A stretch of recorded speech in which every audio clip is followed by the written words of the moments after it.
যে ঠকায়, ধোকা দেয়, সে রাসূলুল্লাহ সাল্লাল্লাহু আলাইহি সাল্লামের অন্তর্ভুক্ত নয়, উম্মত নয়। হাদিসে কথা স্পষ্ট আছে। নবী সাল্লাল্লাহু আলাইহি সাল্লাম একদিন মদিনার বাজারে কোনো একজন ব্যবসায়ীর গমের স্তূপ, গম স্তূপ দিয়া রাখছে বেস্তুবিল্লাহ।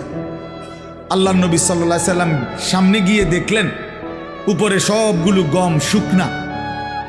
নবীজি সাল্লাল্লাহু আলাইহি সাল্লাম ভিতরে হাত ঢুকাই দিলেন।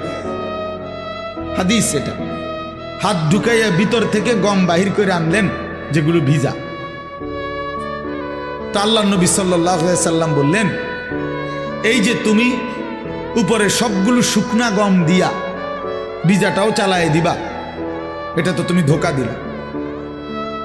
গ্রাহককে কি দিলা? ধোকা দিলা। ভিজা আর শুকনার দাম বরাবর না। তো আল্লাহ নবী সাল্লাল্লাহু আলাইহি ওয়াসাল্লাম স্পষ্ট বলছেন, মান গাশশানা, এই তখন বলছে কথাটা, মান গাশশানা ফালাইসা মিন্না, যে কাউকে